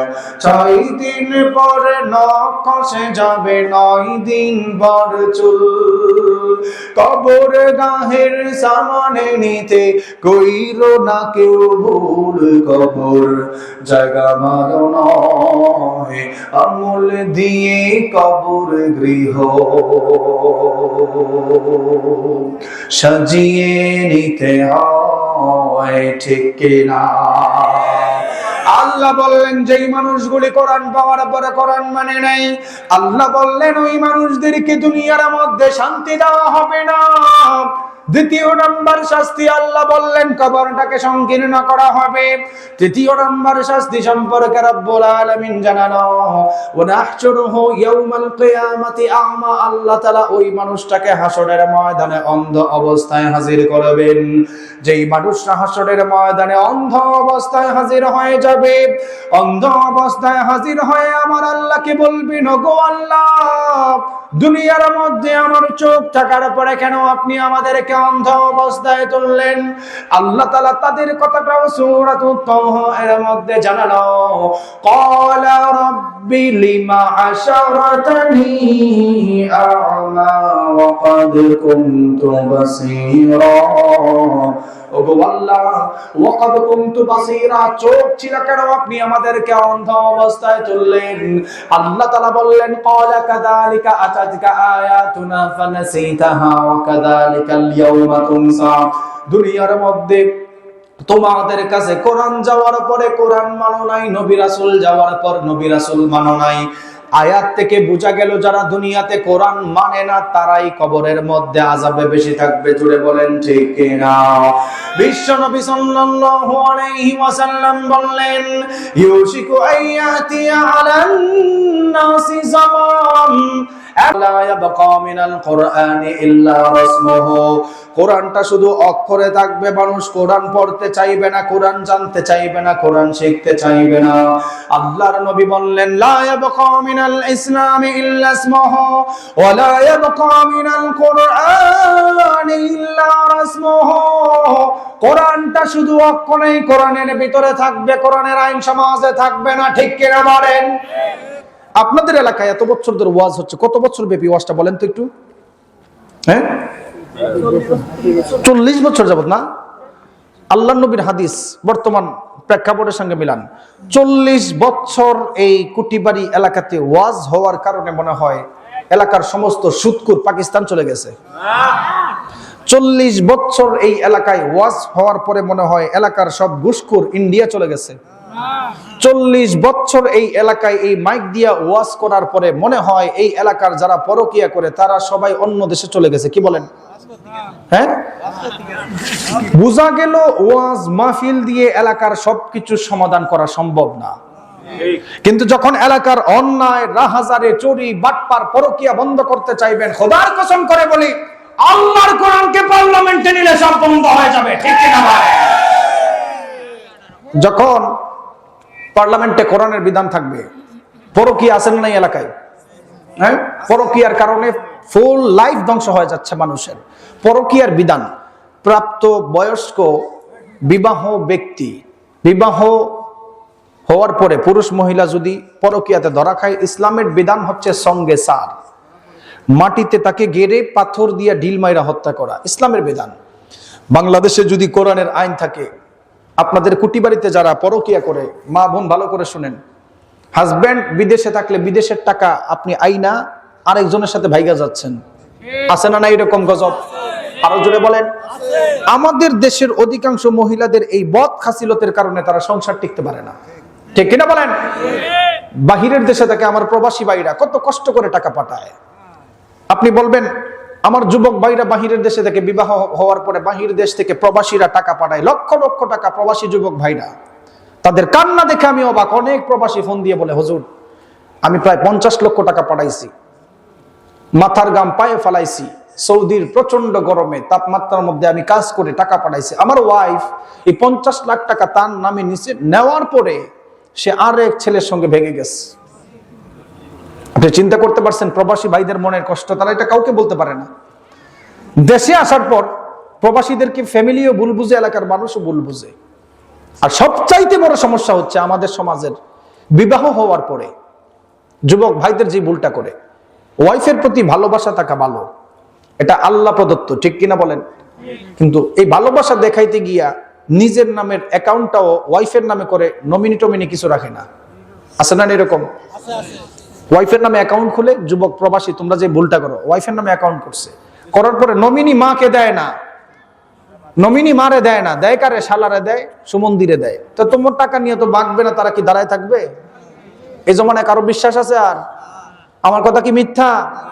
কয়েক হাজার নিউজ দেখাইতে পারবো, কয়েক হাজার নিউজ। প্রবাসীরা টাকা পাঠায় 40 লাখ 50 লাখ টাকা নিয়ে, ওয়াইফ আরেক পুরুষের সঙ্গে পরকিয়া ধরা খায়। এমনও ভিডিও আমরা দেখছি, স্বামী হাতে ধরছে এয়ারপোর্টে। ঠিক কিনা বলেন? পরকিয়া আছে না নাই? ইসলামের বিধান অনুযায়ী যদি এই আপনাদের সাতবাড়িয়া মুড়ে প্রত্যেক দিন অথবা প্রতি সপ্তাহে জুমার দিন পরকিয়া যারা করে এদের বিচার করা হতো, খোদার কসম করে বলি এই সাতবাড়িয়াতে পরকিয়ার জায়গা থাকতো না। ঠিক কিনা? ইসলামের আইন অনুযায়ী যদি সুদের বিচার হতো, ইসলামের আইন অনুযায়ী যদি জালেমদের বিচার হতো, আমি খোদার কসম করে বলি, কোরআনের আইন যেই পৃথিবীতে আছে, যেই দেশে আছে, ওই দেশে অশান্তি থাকার কোনো কথা না, ঠিক কিনা? কিন্তু আমাদের সমাজের মানুষ কোরআনটাকে পার্লামেন্টে নিতে চায় না। আমাদের সমাজের মানুষ হুজুরদেরকে রাজনীতিতে দেখলেই তার মাথা নষ্ট হয়ে যায়, আছে না এরকম? এগুলো ইহুদি খ্রিস্টানদের চক্রান্ত। আপনাদেরকে বললে অনেক রাত হচ্ছে, তারপর বলে যাই, এই উপমহাদেশ 190 বছর ইংরেজরা রাজত্ব করেছেন। কত বছর? সবাই বলেন, শেষ আলোচনা শেষ করে দিও, দোয়া হবে। 100, এই কথাগুলি বাংলাদেশের কেউ আপনাকে বলবে না। 190 বছর ইংরেজরা 190 বছর রাজত্ব করার সময় বাংলাদেশ সহ ভারত উপমহাদেশ, সাবকন্টিনেন্টাল দেশ, সারা পৃথিবীর মধ্যে 7 নম্বর ধনী ছিল। আপনারা যারা বর্তমানে এখানে বসে আছেন, আপনারা 7 নম্বর ধনীর লিস্টে ছিলেন। ইংরেজরা যখন আমাদেরকে ছেড়ে চলে যায়, আমরা 7 নম্বর ধনী তো দূরের কথা, গরিবের লিস্টেই নেই। ইংরেজরা এত পরিমাণ টাকা চুরি করছে মুসলিম সম্রাটদের, বর্তমান বাজার ডলার রেট অনুযায়ী 47 ট্রিলিয়ন ডলার চুরি করে নিছে। আমাদের যুবক ভাইরে, ইউরোপ করো, ইংল্যান্ড করো, তোমাদের বাপ দাদা ইংল্যান্ড, ইউরোপিয়ানরা আমাদের টাকা চুরি করে তারা সভ্যতা শিখছে। এরা চোরের দল, ঠিক কিনা বলেন? তারা গবেষণা চালিয়েছেন উপমহাদেশের উপরে। আমরা তাদেরকে শোষণ করার জন্য গেলাম ইস্ট ইন্ডিয়ার মাধ্যমে 100 বছর, নিজস্বভাবে 90 বছর, 190 বছর। এদের মধ্যে কি ছিল এত উন্নত হওয়ার পিছনে? গবেষণায় দেখা যায় উপমহাদেশ ইসলামী মূল্যবোধ, কোরআন শিক্ষার প্রচলনটা বেশি ছিল। মানুষদের ভিতরে, কলবের ভিতরে কোরআন বেশি বেশি ছিল। অর্থাৎ কোরআনের প্রতি, ইসলামের প্রতি মানুষের অধিকাংশ ভালোবাসা বেশি ছিল। আল্লাহু আকবার বলেন। তারা চিন্তা করছে, তাইলে ঠিক আছে, উপমহাদেশকে টাকা দিয়ে চুরি করে আনছি, এদের সাথে যুদ্ধ করে পারি নাই, ইসলামকে ধ্বংস করার দরকার। বিশ্ববিদ্যালয়ে থাকা অবস্থায় প্রফেসর ডক্টর রশিদ জাহিদ হাফিজাহুল্লাহ আমাদেরকে একটি কিতাব পড়িয়েছেন, ওলামায়ে কেরাম বুঝবেন, আল কোরআন ওয়াল মুস্তাশরিকুন। আরবিতে যেটাকে মুস্তাশরিকিন বলে, ইংলিশে সেটাকে ওরিয়েন্টালিস্ট বলে, বাংলাতে সেটাকে প্রাচ্যবাদ বলে। আমাদের সমাজের উচ্চ শিক্ষিত মানুষ ওরিয়েন্টালিস্ট এর বিশ্বাসী, প্রাচ্যবাদ আগের জমানার স্কলার। 1803 সালে বই লিখছেন origin of Muhammadan jurisprudence, aspect of Islamic civilization, mister Urban Nicholson, and introduction to Islamic law, Muhammadan law. ইহুদি ব্যক্তি বই লিখছেন 1803 সাল, 1902 সাল। ইহুদি ব্যক্তি বই লিখতে গিয়ে বলেন, আমার নবীর মতো ইনসাফওয়ালা নবী নাই। সুবহানাল্লাহ পড়বেন না? এই সুবহানাল্লাহ বলার জন্যই তারা সর্বপ্রথম সুনাম গাইছে। যে লেখক সে একজন ইহুদি, আপনাকে খাওয়ানোর জন্য, আমাকে বোঝানোর জন্য বলছেন আমার নবী, আসলে সে কিন্তু মুসলমান না। সে আপনাকে বোঝানোর জন্য লিখছেন আমার নবীর মতো ইনসাফওয়ালা নবী নাই। এই কুলাঙ্গারের বাচ্চা মধ্যখানে গিয়ে লিখছেন নবী যেটাকে কোরআন দাবি করে এটা আসলে কোরআন না, এটা উনি বানায়া নিজেকে জাহির করার জন্য পড়ে। নাউজুবিল্লাহ পড়েন। এই বইগুলা কই পাওয়া যায় এটাও শুনেন। আপনাদের এলাকায় যারা উচ্চ শিক্ষিত আছেন তারা এই সিরিজগুলা পড়েন। গোল্ডজিহারের সিরিজ, জোসেফ শাক্টের সিরিজ, তারা বই পড়ে। উম্মে জামিলার সিরিজ পড়ে। অক্সফোর্ড ইউনিভার্সিটির লাইব্রেরিতে পাবেন, টরন্টো ইউনিভার্সিটির লাইব্রেরিতে পাবেন, বোস্টন ইউনিভার্সিটির লাইব্রেরিতে পাবেন। কেন বলি কোরআন দিয়ে সমাজ সাজক কিছু কিছু মানুষ পছন্দ করে না? কোথায় থেকে এটার বীজ আসছে জানেন? An introduction to Islamic law, Muhammadan law. ইহুদি খ্রিস্টানরা বই লিখেছেন রাসূল সাল্লাল্লাহু আলাইহি ওয়াসাল্লামের রাজনীতির উপরে। বই লিখতে গিয়ে তারা লিখেন নবী যেইভাবে সমাজে বিচার করতেন এটা ইনসাফের বিচার না। নাউযুবিল্লাহ পড়বেন না? যে কারণে আমাদের সমাজের যুবক ভাইরা নতুন নতুন ফিতনায় পড়ে সামনে আসতেছে। 31st নাইট নামের গজব আছে না নাই? হ্যাঁ, 31st নাইট, এই গজবে আমাদের সমাজ এমন ভাবে ধ্বংস হচ্ছে, এমন ভাবে টাকা পয়সা খরচ হচ্ছে। আমাদের বাংলাদেশের প্রায় মোটামুটি কিছু টাকা যুবকরা যেই টাকা ভালো কাজে ব্যয় করতে পারতো, এই টাকাগুলিকে আতশবাজির পিছনে ব্যবহার করে, ঠিক কিনা বলেন? 31st নাইটের নষ্টামি যারা করে ওই জমাজ কখনো উন্নত হতে পারবে না, ঠিক কিনা বলেন? যুবকরা 31st নাইট নিয়ে ব্যস্ত। তুমি জানো 31st নাইটের ইতিহাস কিভাবে আসছে? তুমি ভালো করে গুগলে সার্চ করো। এখন তো সময় নাই, বিস্তারিত বলতে পারতেছি না। গুগলে গিয়ে জানুস লিখে সার্চ করিও 31st নাইটের ইতিহাস কি। তুমি সেই 31st নাইটের মধ্যে টাকা খরচ করে, বাংলাদেশের মধ্যে কোটি কোটি টাকা খরচ করে আতশবাজি ফোটায়। এমনও নিউজ দেখা যায় আতশবাজির কারণে ঢাকা শহর বিল্ডিং এ আগুন লাগছে, আছে না নাই? গত বছরের নিউজ দেখাতে পারবো তোমাদেরকে। 31st নাইটের আতশবাজির আওয়াজের কারণে মানুষ হার্ট অ্যাটাক পর্যন্ত করে, এটা মুসলিমদের সভ্যতা নয়। 31st নাইট এটা ইহুদি খ্রিস্টানদের কালচার। আল্লাহর নবী বলেন আল মারউ মা'a মান আহাব্বা, যে যাকে মহব্বত করে তার সাথে তার হাসর হবে। আপনি যদি আপনার আদর্শ মেসি, নেইমার, রোনালদো, ক্রিস্টিয়ানো রোনালদোকে বানান, আপনি যদি আপনার আদর্শ 31st নাইট অনুযায়ী আপনার জীবনকে করেন, খোদার কসম করে বলি আল্লাহর নবীর হাদিস অনুযায়ী ইহুদিদের সঙ্গে তোমার হাসর হবে। আর কিন্তু তুমি যদি কোরআন দিয়ে তোমার আদর্শকে সাজাও, নবী মুহাম্মদ সাল্লাল্লাহু আলাইহি ওয়াসাল্লামের আদর্শ নিজের ভিতরে ফিট করো, আল্লাহর নবী সুপারিশ করে তোমাকে জান্নাতে দিবে। আল্লাহু আকবার। যুবক 31st নাইট আমরা করব আর এই এদেরকে জিজ্ঞেস করেন, এই যে মাইকোলা আছে, তারা বলতে পারবে যে 31শে ডিসেম্বর রাত্রে কে কে ডেস্ক ভাড়া করছে, তার কাছে খবর আছে? এদেরকে জিজ্ঞেস করবেন। তোমাদেরকে বলি মাইকম্যান যারা, গান বাজনার ক্ষেত্রে তোমরা যে মাইক ভাড়া দাও, এটার জন্য তোমার গুনাহ হবে। তুমি ব্যবসা আল্লাহ তাআলা হালাল করছেন, সুদকে হারাম করছেন। এই মাইকওয়ালাদের ব্যাপারে বলতেছি, বাংলাদেশে কেউ এটা কথা বলবে না। ব্যবসা হালালের কথা বলছেন, তুমি যদি এই মাইক, এখানে কোরআনের কথা বলা হয় কি হয় না বলেন তো দেখি। আমি তার বিরুদ্ধে বলতেছি, তারা জাহান্নাম থেকে বাঁচানোর জন্য বলতেছি, এটা ব্যবসার জিনিস নাকি? আপনার শক্তি দিয়ে যেই জিনিসের হেল্প করবেন ওইটার দায় আপনাকে নিতে হবে, ঠিক কিনা? আপনার এলাকার এই যুবক ভাইরা, এই মাইকম্যান যারা আছো, তোমরা যদি চিন্তা করো কোনো গান বাজনা, এলাকায় বেড়াল্লাপনা, এলাকায় গায়ে হলুদ, এলাকার মধ্যে কোনো মহিলা নাচানো, নর্তকী নাচানোর ক্ষেত্রে আমরা মাইক ভাড়া দিব না, অটোমেটিক এলাকার যুবক ঠিক হয়ে যাবে, ঠিক কিনা বলেন? রাত 12টা 1 মিনিট বাজতে বাজতে ডেস্কের আওয়াজের কারণে এই পৃথিবীর বাংলাদেশের জমিন কাঁপতে থাকে ডাইরেক্ট। খোদার কসম করে বলে আল্লাহর গজব যুবক তোমরা টেনে আনতেছো, আল্লাহর গজব 31st নাইট নামের কুলাঙ্গার জিনিসগুলো চালায়া। আর মাইকম্যান ভাইদেরকে বলি, তোমরা তোমাদের কাছে বলে যাই, সারা বাংলাদেশের মাইকম্যানদেরকে একটা কথা বলি, যেই মাইক দিয়ে আল্লাহর কালাম বলা হয়েছে, তোমাদের ব্যবসা যদি টিকায় রাখতে চাও, আখিরাত যদি পাইতে চাও, এই 31st নাইট সহ যত গান বাজনা আছে এখানে আর মাইক দেওয়া যাবে না, ঠিক কি না বলেন? এটা আমার সারা বাংলাদেশের মাইকম্যানদের কাছে একটা কথা। এটা দিয়ে আমি কোরআন তেলাওয়াত করছি, আবার এটা দিয়ে কিভাবে একটা বাউল গান গায়, ঠিক কিনা বলেন? হ্যাঁ, আপনি শরীয়তের মাসআলা জানেন? হিন্দুদের পূজায় পাঠা বিক্রি করা, ছাগল বিক্রি করার উদ্দেশ্যেও ছাগল পালা জায়েজ নাই। মাসআলা বুঝতে হবে তো।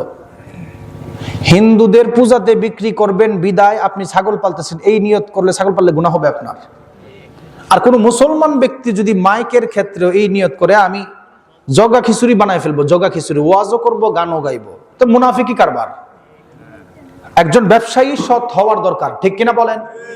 ব্যবসায়ী যদি চিন্তা করে আমার মাইক দিয়ে যেখানে আল্লাহর কালাম, নবীর হাদিস পড়া হচ্ছে, আচ্ছা নবী যে বলছেন ইকরাউল কুরআন ফাইন্নাহু ইয়াতি ইয়াউমাল কিয়ামাতি শাফিআন লিআসহাবিহি, কোরআন তেলাওয়াত যারা করবে, কোরআন শুনলেও তো সওয়াব, কোরআন তেলাওয়াতকারীর জন্য সুপারিশ করবেন হাসরের ময়দানে কোরআন। এই যে আজকে মাইক ওয়ালাদের মাধ্যমে এত সুন্দর সাউন্ড ব্যবস্থা, শত শত মানুষ আজকে আলোচনা শুনতেছেন, কোরআন যার জন্য সুপারিশ করবেন, সেদিন এটা যে ব্যবহার হয়েছে, আল্লাহ যদি এটা রসুল্লাহ খুঁজেন, যা তোর এটার কারণে কিছু কিছু মানুষ আরো ক্লিয়ার শুনছে, তোরেও জান্নাত দিলাম, সুবহানাল্লাহ পড়বেন না? কিন্তু তুমি যে গান বাজনার মধ্যে মাইক বাড়া দিলা, এই নর্তকীদের তো জাহান্নামে দিবে, সাথে তোমাদেরকেও দিবে। এজন্য ভাই মনে কষ্ট নিও না, আল মারউ মা'a মান আহাব্বা, হাদিসের উপর আমল করার তৌফিক দান করুন, আমিন। ওয়া আখিরু দাওয়ানা আলহামদুলিল্লাহি রাব্বিল আলামিন। আসসালামু আলাইকুম। জি কিছু বলবেন? হ্যাঁ।